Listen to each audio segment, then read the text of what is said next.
student. First, you have some time to look at questions 1 to 4.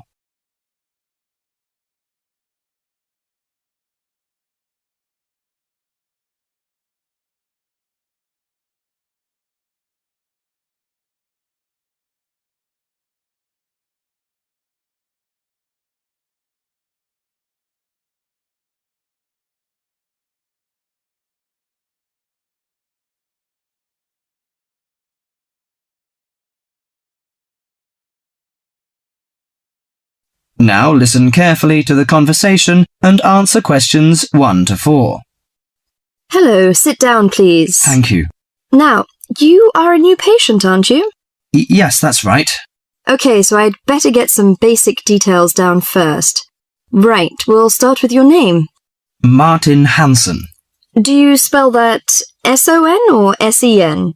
Hansen. Okay, and you're a first-year student? Yes, I am. Study in? Electronics, actually. I hope you enjoy it. Thanks. And your address? 2805 Hesperian Avenue, Hayward. 2805 and Hesperian. Yes, that's Hesperian. Hayward, Hayward. And your phone number? 734-246-55. 734-26455. No, you got the 6 and the 4 the wrong way round. It's 24655. Huh? Sorry, right. And, when were you born?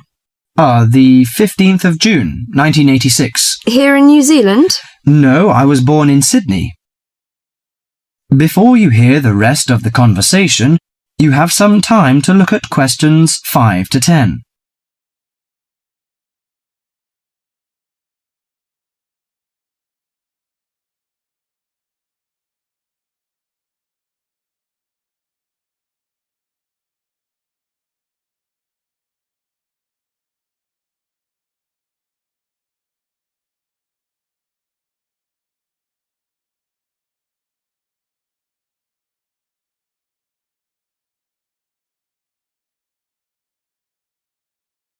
Now listen to the conversation and answer questions 5 to 10. Good. So, what's your problem? Well, frankly, I wonder whether it is a problem. I get the blues, and it lasts for quite a while. I don't know how to... Yes, we all feel sad or get the blues now and again. Generally, our sadness lessens in time, and with the support of friends. However, if the depression leads to difficulty in thinking and greatly disrupts your daily routine, it can be evidence of a psychiatric problem. What do you feel exactly? I always feel sad and worthless.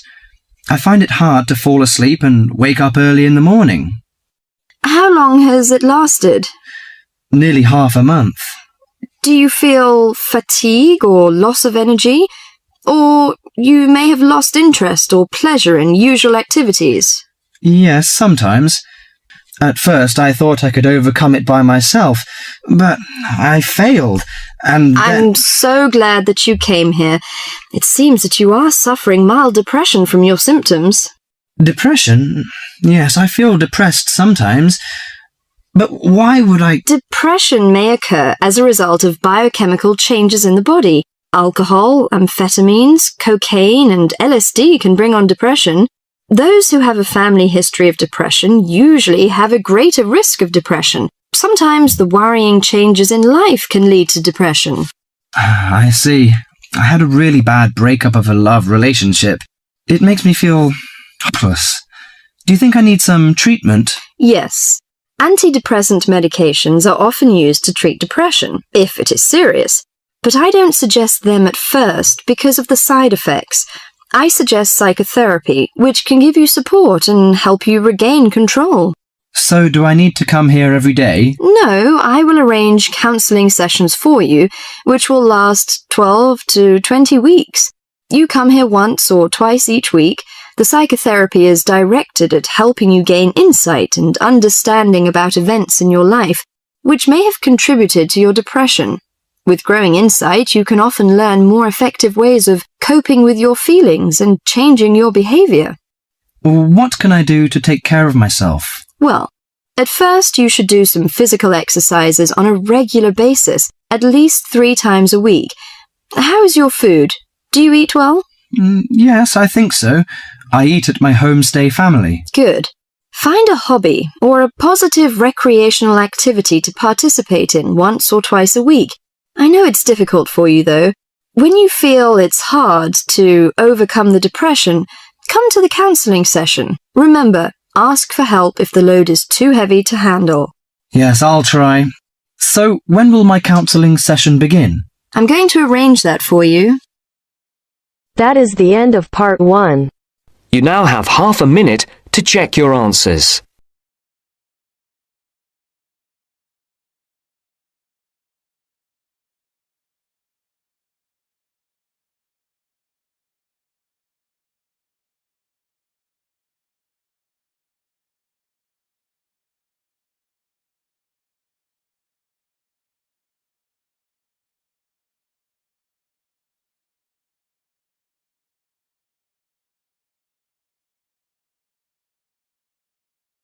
Now turns to part 2. Part 2. You will hear a job interview. First, you have some time to look at questions 11 to 15.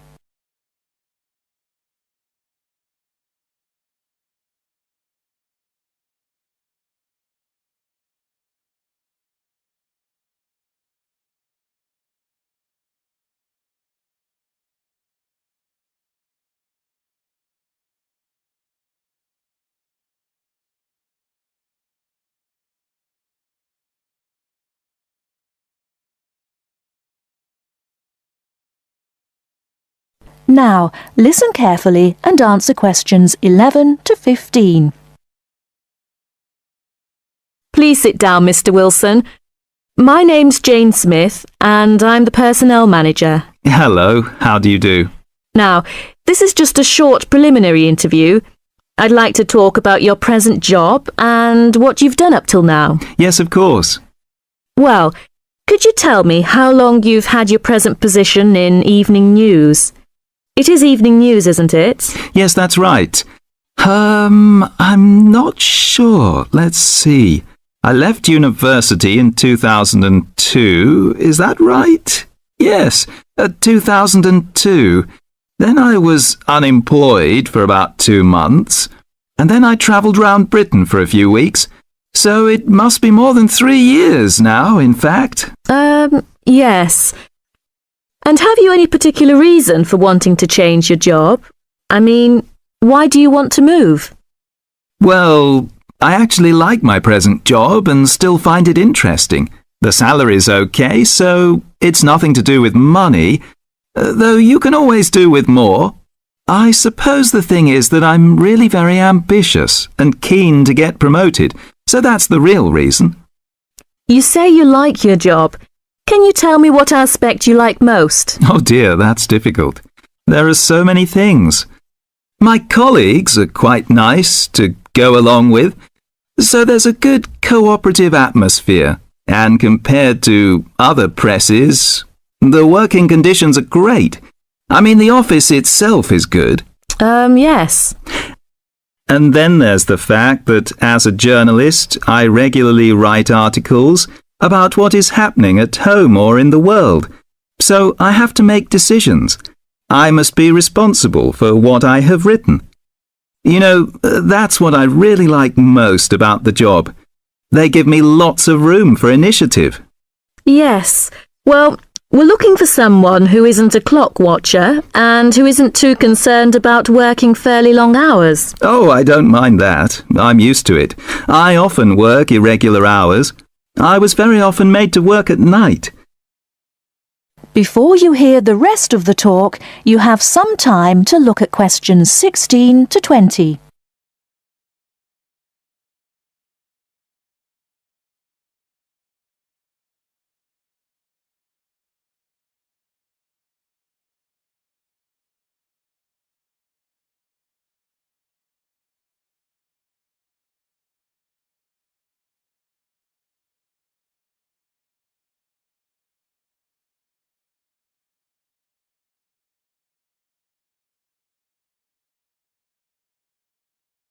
Now listen and answer questions 16 to 20. Hi John, are you nearly ready? Oh no, I don't think I'm going to make it tonight. Why? I've got this assignment to finish for tomorrow. Well, maybe I can help. What do you have to do? I have to do a short presentation on some household object, and I just can't think of anything. I have to talk about what it is and the parts in it. Well, why not make it simple? Why not describe a bottle or a can? Well, that's far too simple. Okay, how about an aerosol can? Maybe. What labels can you put on it? First you'd have to draw an aerosol can. First thing you could label would be the hairspray or whatever was in the can. You'd just label that product, I suppose. Then you'd have to label the area above the product as the propellant. Is that the gas that presses down on the contents of the can, forcing it out through the dip tube? Yes, you've got it. Okay, so far so good. Now, at the top of the aerosol, there are quite a few things to label, so I'd have to write quite small. Unless you drew a couple of lines and showed an enlarged picture of that area. Yes, that would work. Then I could start labelling from the top to the bottom. The first thing on the enlargement would be the nozzle. The what? The nozzle. You know, Nozzle. Then the seal. Right. Then all I'd need is the spring. No, you'd need to label the inlet first, then the final part would be the spring. Anyway, that's it. You've finished. We can go out now. Well, I have to type all that into the computer first, and draw the can. Oh!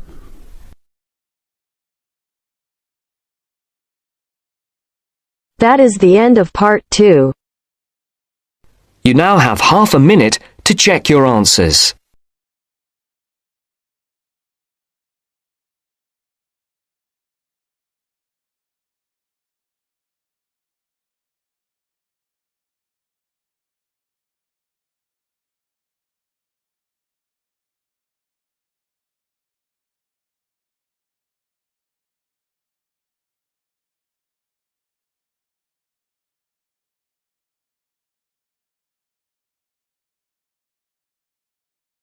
Now turns to part 3. Part 3. You will now hear a radio talk on agricultural regulations. First, you have some time to look at questions 21 to 25.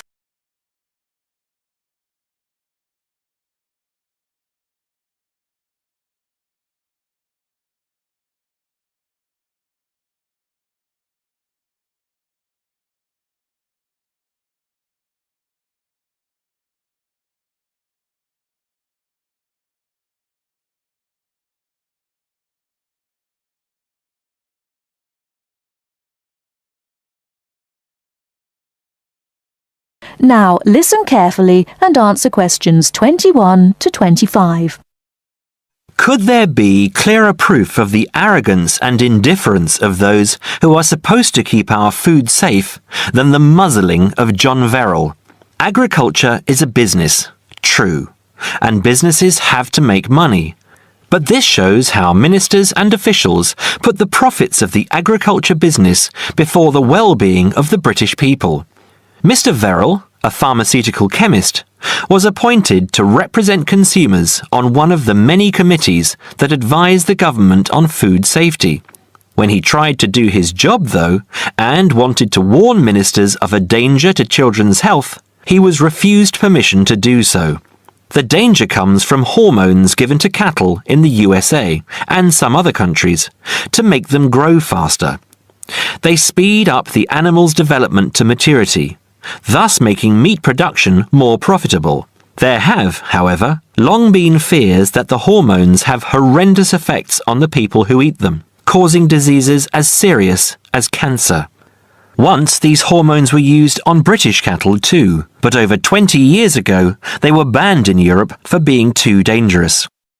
Indeed, so concerned is the European Union that it banned imports of hormone-fed beef years ago, much to the fury of the US government, which wants to sell it all over the world. Several years ago, the USA and Canada asked the World Trade Organization to declare the ban illegal and to punish Europe for failing to lift it. The WTO, with its long record of refusing to let environmental or safety concerns interfere with trade, agreed, imposing fines of more than $120 million a year on the EU for its refusal to back down. The British government now backs the Americans, claiming that there is no proof that hormone-fed beef does any harm. This is where Mr. Verrill comes in. He is very angry with the government, especially as their claim comes out just after a Danish study shows that growth hormones are 200 times more dangerous than was previously thought. Worried by these findings, Mr. Verrill spoke to government representatives, who did nothing. Before you hear the rest of the talk, you have some time to look at questions 26 to 30.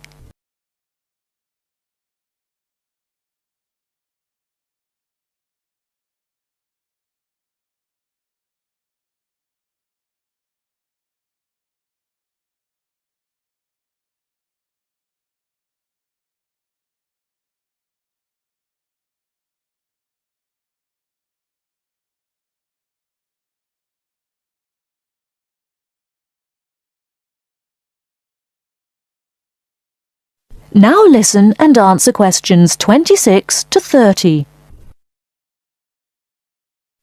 Not only that, but they have not been testing beef which is imported, which, by law, they are required to do. This directly affects the British public, as about 40% of the beef British people eat comes from abroad, supposedly from countries like Brazil, which does not allow the use of growth hormones. Brazilian beef is stocked by some British supermarkets and widely used in catering. Yet, when a Brazilian farm was recently visited by EU inspectors, a large stockpile of this banned substance was found. This is not the first food scandal we have had in our country. Take the present concern over a well-known chocolate company.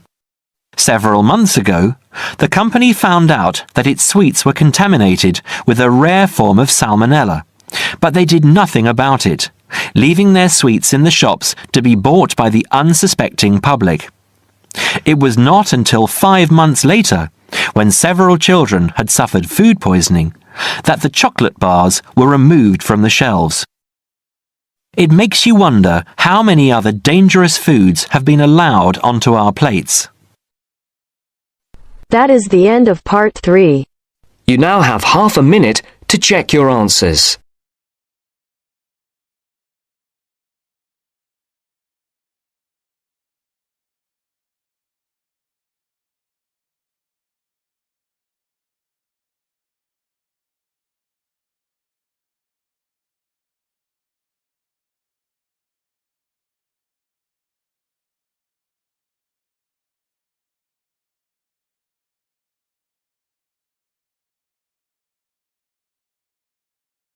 Now turns to part 4. Part 4. You will hear a lecturer talking about dust storms. First, you have some time to look at questions 31 to 36.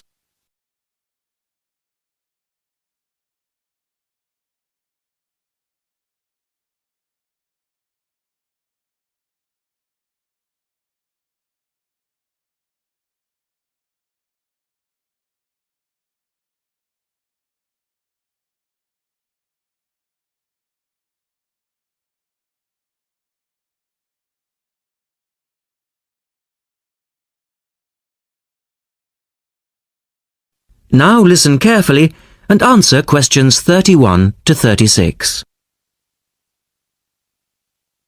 In the last lecture, we looked at the adverse effects of desert dust on global climate. Today, we're going to examine more closely what causes dust storms and what other effects they can have. As you know, dust storms have always been a feature of desert climates, but what we want to focus on today is the extent to which human activity is causing them. And it's this trend that I want to look at, because it has wide-ranging implications. So, what are these human activities? Well, there are two main types that affect the wind erosion process, and thus the frequency of dust storms. There are activities that break up naturally wind-resistant surfaces, such as off-road vehicle use and construction. And there are those that remove protective vegetation cover from soils, for example, mainly farming and drainage. In many cases, the two effects occur simultaneously, which adds to the problem. Let's look at some real examples and see what I'm talking about. Perhaps the best-known example of agricultural impact on desert dust is the creation of the USA's Dust Bowl in the 1930s. The dramatic rise in the number of dust storms during the latter part of that decade was the result of farmers mismanaging their land. In fact, choking dust storms became so commonplace that the decade became known as the Dirty 30s. Researchers observed a similar but more prolonged increase in dustiness in West Africa between the 1960s and the 1980s, when the frequency of the storms rose to 80 a year, and the dust was so thick that visibility was reduced to 1,000 meters. This was a hazard to pilots and road users. In places like Arizona, the most dangerous dust clouds are those generated by dry thunderstorms. Here, this type of storm is so common that the problem inspired officials to develop an alert system to warn people of oncoming thunderstorms. When this dust is deposited, it causes all sorts of problems for machine operators. It can penetrate the smallest nooks and crannies and play havoc with the way things operate, because most of the dust is made up of quartz, which is very hard. Another example. The concentration of dust originating from the Sahara has risen steadily since the mid-1960s. This increase in wind erosion has coincided with a prolonged drought, which has gripped the Sahara's southern fringe.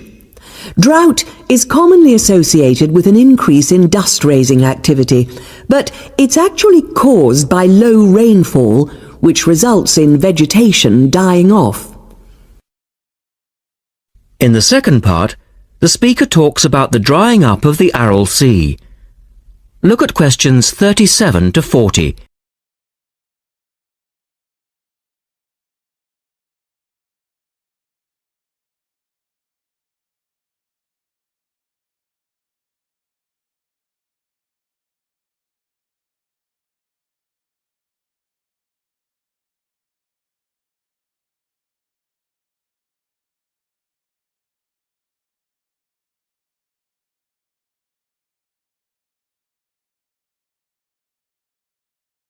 Now listen carefully and answer questions 37 to 40.